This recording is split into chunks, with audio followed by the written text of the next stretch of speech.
We got a newborn baby. It's been discarded. Looks like it's dead. You knew that you were pregnant, right or wrong? For sure, for a complete fact, no. I did not know completely, absolutely, positively. You realize that we have your computer. That's not my computer. I didn't really have much concern for the baby. I was more concerned about my well-being and taking care of myself. Then they turned over like pictures, and I really hope they're not trying to show pictures in a courtroom.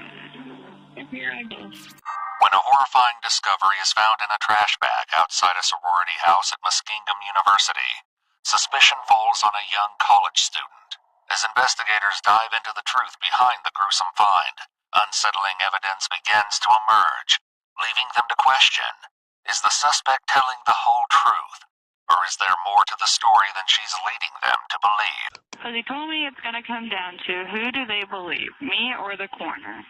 Details of the chilling incident that took place on Wednesday, April 22nd, 2015 in New Concord, Ohio, begin to emerge in a conversation recorded between the student Emily and her mother, Sandra. Did anyone knock at the door? Yeah, somebody tried to get in the bathroom and knock at the door, but there was no sound whatsoever. The door was locked. They could not get in. Nobody answered. Why do I not know any of this? Because you were just out. It began when Emily's sorority sisters found a tightly knotted trash bag resting against the side of the house. They tore it open, uncovering a terrifying scene that would soon send shockwaves through the entire community. Hey, it's Jim, University PD. Hey, I'm going to need you to send a deputy over here to 125 Lakeside. We got a newborn baby. It's been discarded. Looks like it's dead. Okay. The squad's on the way, too. Yep, thanks. Bye. Police quickly arrived at the sorority house where 12 young women lived while attending the nearby university. While it was unclear at the time what pointed witnesses to one specific resident, everyone believed the mother of the child to be 20-year-old Emily Weaver. Detective Todd Maley from the Muskingum County Sheriff's Office conducted a brief interrogation with Emily, documenting their exchange. At first, Emily denied having a baby, but faced with the fact that DNA evidence could connect them, she admitted the child was hers. With the hopes of uncovering how such a horrific tragedy may have happened, the detective returns the following day to question Emily once again. However, little could prepare the detective for the shocking truths he'll soon learn as their conversation unfolds. When I first came over here yesterday and we first met, you lied at first about being pregnant. Yes. And then you ended up admitting that you were. What happened yesterday morning? For sure from me having the baby. Of course you were pregnant. Did anybody know about that? Tell me about that. No one knew about that. Now, you told me that there was rumors. Yeah, because I didn't take a test or anything. However, it would later be revealed that Emily did take a pregnancy test at the university's wellness center. They would reach out to Emily in an attempt to share the positive results, but their calls, emails, and texts would go unanswered, begging the question, did she simply miss the messages, or did she choose to ignore them? The answers began to reveal themselves in a series of text messages later uncovered between Emily and her ex-boyfriend, Logan. On March 18th, 1 month prior to giving birth, Emily texts, "I don't know what to do besides keep it a secret, and I haven't told anyone about this situation, but it's getting harder to keep quiet about." Emily tells Logan they need to talk about the situation they're in. She accuses him of acting like nothing's going on, saying he has no consequences. Well, tell me about some of the rumors. Well, basically, I just heard it coming from one girl saying it. Because my roommate was talking to someone, and he said it was brought up, and some of her sorority sisters have brought it up. But I've only heard it come from that one source. Why didn't you want anyone to know that you were pregnant? I didn't exactly know I was pregnant. In a heated exchange on April 17th, just 5 days before giving birth, Emily accuses Logan of starting a war by telling others, indicating that the two of them may not have been the only ones who knew. You didn't know you were pregnant. Now, you were showing... I gained weight. Not an excessive amount, but... When did you stop having a period? Sometime after August, but I was still spotting throughout Maylee's notes from the day prior, Emily also claimed she had no visible stretch marks and experienced no nausea, symptoms usually indicative of pregnancy. But based on a pin about a baby's nursery setup she saved on her social media account and the text she sent to Logan, it's clear she was aware of her situation.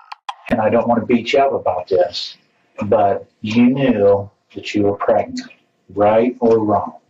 For sure, for a complete fact, no. I did not know completely, absolutely, positively. Emily tells Logan, "I just don't know how to deal with this situation," to which he suggests she go to a clinic. Her response, "I'm 7 months," goes against her claims that she had no idea she was pregnant. As the detective confronts her about this knowledge, she continues to give vague answers. You suspected you were pregnant.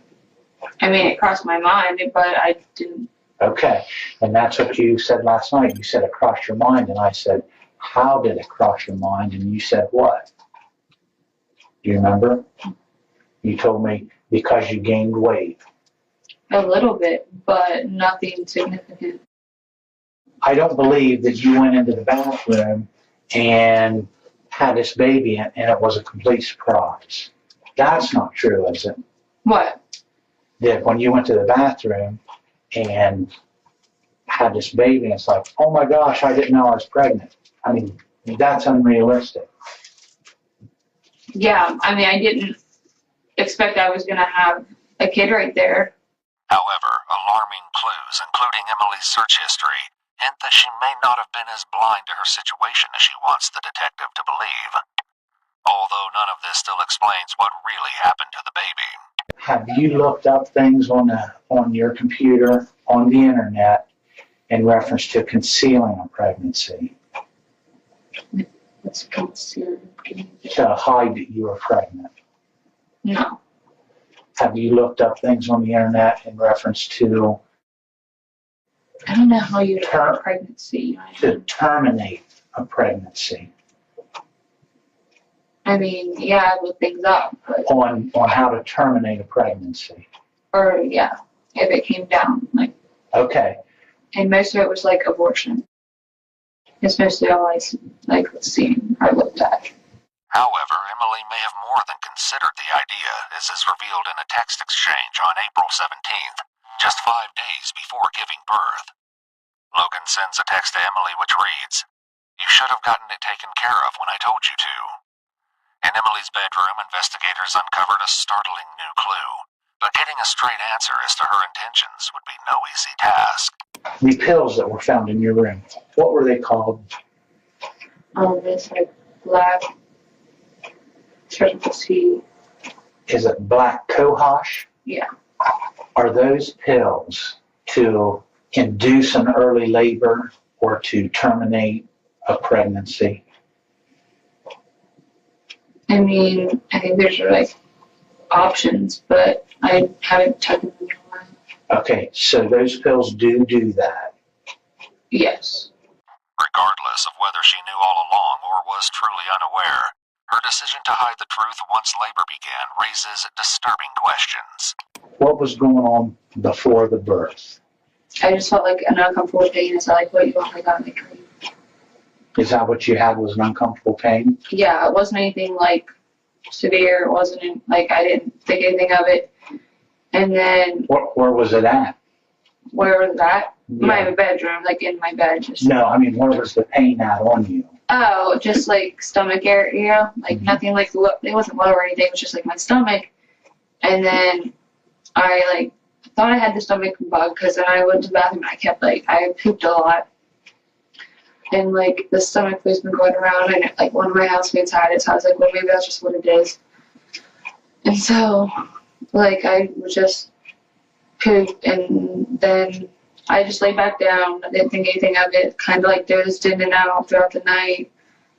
And there's later on, there's like a more like sharp, heavier pain that was lowered down. And I went downstairs, like I said, because if it was the stomach flu, 8 girls live upstairs, like I didn't want it to be contagious, so I would get it. So I figured that would be the best place to go because it'd be the easiest to don't go, go clean and investigate. The admission that as many as 8 other girls were sleeping upstairs while she gave birth raises concerning questions about no one hearing a sound or rushing downstairs. However, this still didn't scratch the surface, as a morbid question will soon cloud the entire case.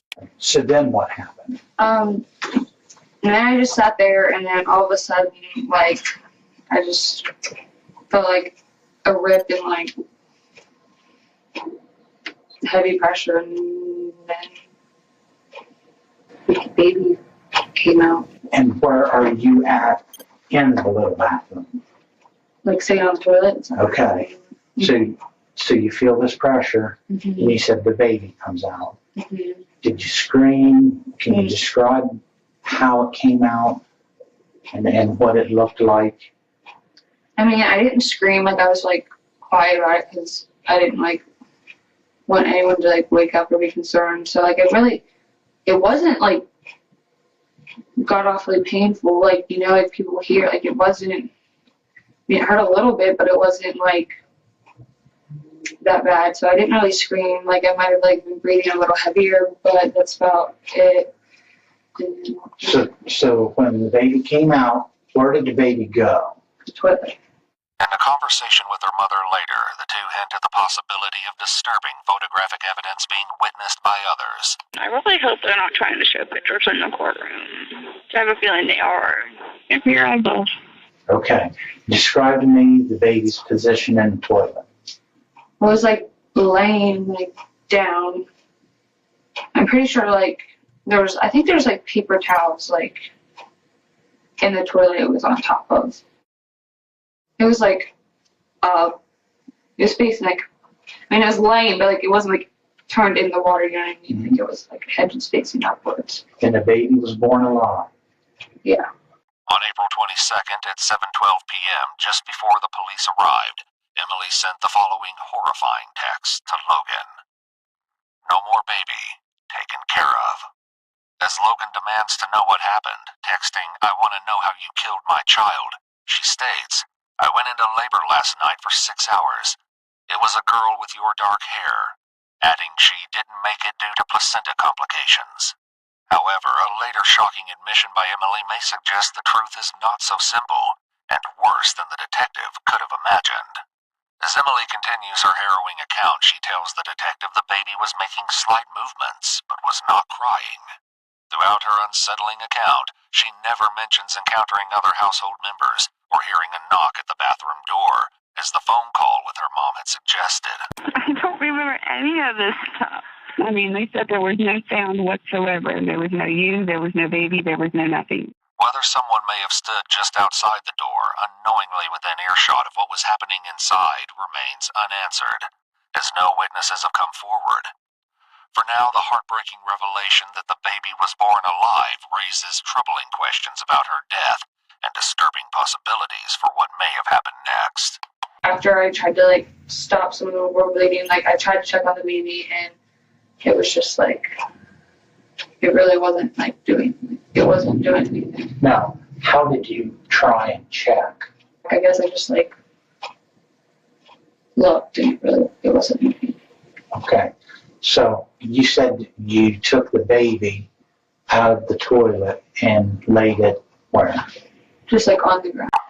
Although Emily's story may be true, it seems the detective is reluctant to believe her and might be suspecting that she's withholding a darker truth. And we talked about this last night, and I explained to you that the pathologist is going to be able to tell Yeah.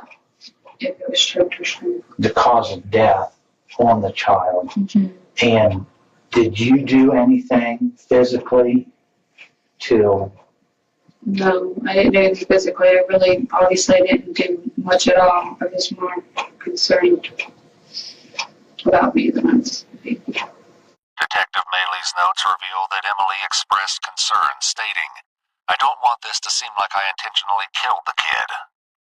When asked if she choked the baby, she answered, "There's no way I could even comprehend something like that." Though Emily stands by her story, an autopsy report will later shed light on this tragic mystery.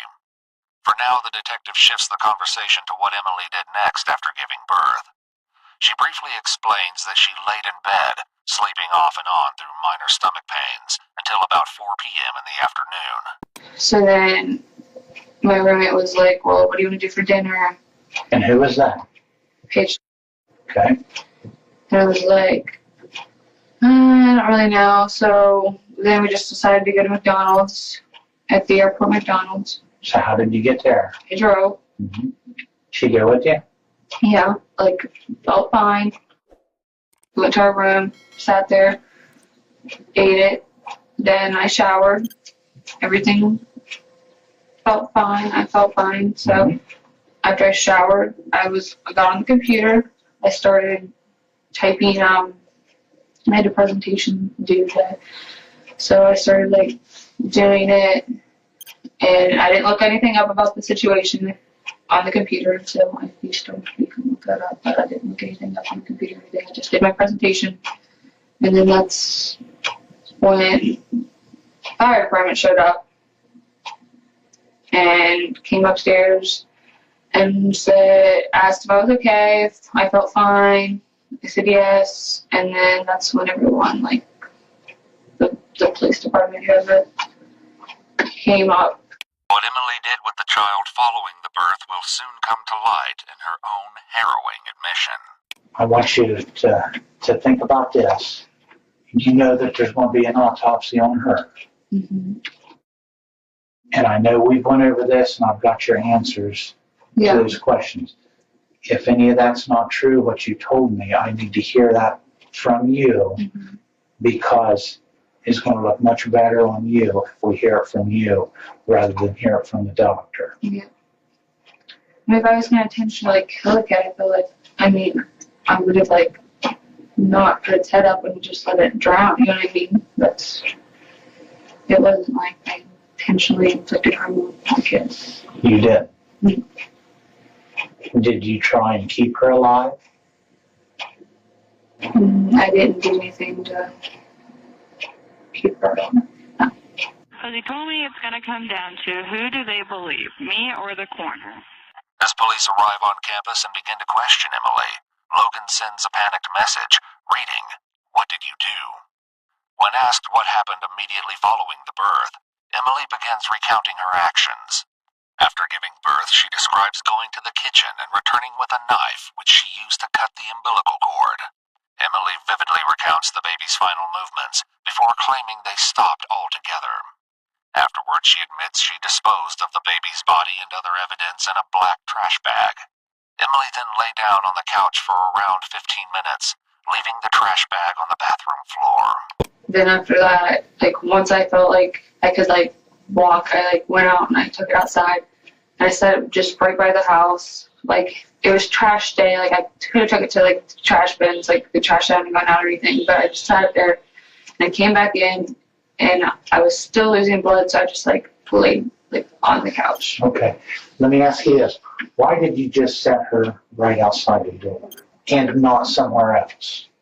I just didn't know. I didn't want to travel. I didn't want to throw her in the trash bin for the garbage people to just throw in the trash can. So at one point I thought about burying her, but I didn't want to take her away, and then because I wasn't in I felt the safest position yet, because I was laying down and I was still losing blood, so I was just well, maybe I need to go if something doesn't stop soon. But then it slowly started settling down.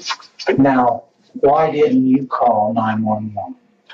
I probably should have, but I just didn't Okay. feel like there was anything left to do. I just thought the baby was gone. Though we may never know what Emily had been thinking, rising tensions between Emily and Logan shed a horrifying light on the situation that foreshadowed the tragic events that would soon follow. While accusing Emily of drinking throughout her pregnancy, he tells her she might as well just kill it. Despite Emily's grim admissions and the incriminating texts, investigators still have no clear proof of exactly what happened to the baby. However, the coroner's report will soon reveal harrowing details about the child's tragic death. For Now it appears as though the detective is searching for any sign of remorse from Emily as he asks her one final question. Can you sum this up with how you feel about this? I wish it could be like rewound the situation, I guess. Can you speak up just a little bit? I I'm just sorry. wish it was like you could go back and I could have like called 911, but I didn't. So With enough evidence to charge Emily with a crime, she's taken to jail with a bond set for $1 million. While behind bars, conversations with her mom, Sandra, continue as Emily faces a critical decision to prove her innocence. I have to go to court at 2:30. Oh, today? I either have to take 15 years or go to trial. The prosecutor just came at me and was like, well, we're going to drop if you plead out to this, we're going to drop your two tampering with evidence charges because you've been good while you've been in jail. But he said it comes down to you knowing this whole time about it, having conversations about it, and it just looks bad on you. So go to trial. You think this is a good decision? I think it's your best option. All right. All I can tell you to do is pray about it. Okay. Resolved to take the case to trial, Sandra reveals their attorney's strategy to present Emily with a positive image in front of the jury. He was telling me that, or explaining, I need to get you about 4 outfits together, and I need you to look young, but not like a nun. Conservative, young-looking, but not like a nun. He didn't say anything about makeup or anything. I know. I feel like I can't have it. Oh, well, it's okay. You look better when you're pale anyway. I feel like I'm going to look pretty rough. My hair is going to look ridiculous. Just have somebody braid it. In a tearful moment, Emily reflects after a discussion with her attorney, describing her feelings toward the crime in the face of the upcoming verdict. He was like, how would you find yourself? And I was like, whoa, can you say you're going to find yourself in that? Of course I'm going to find myself guilty. I feel. That's what I've always felt. On July 29th, 2015, after declining the 15-year plea deal, 20-year-old Emily Weaver pleaded not guilty by reason of insanity. Though her motive remains unclear, the defense argued she may have been suffering from a dissociative episode due to having an unperceived pregnancy. In a statement by Emily, she explained, "I didn't identify it as a human being," adding, "I wasn't associating it as a baby. It was an it." At the trial, the devastating truth of what happened to the child was finally revealed. According to the autopsy, the coroner concluded the baby died of asphyxiation. On May 13th, 2016, a jury found her guilty of aggravated murder, abuse of a corpse, and 2 counts of tampering with evidence. Emily Weaver was sentenced to life without the possibility of parole. However, in December 2022, the case was reopened after an appeal argued that her life sentence did not accurately reflect the nature of the crime and that her punishment was not consistent with similar cases. In November 2023, Emily was resentenced to life with the possibility of parole after 20 years. She's currently incarcerated at the Dayton Correctional Institution in Ohio, where she will be eligible for parole in 2035.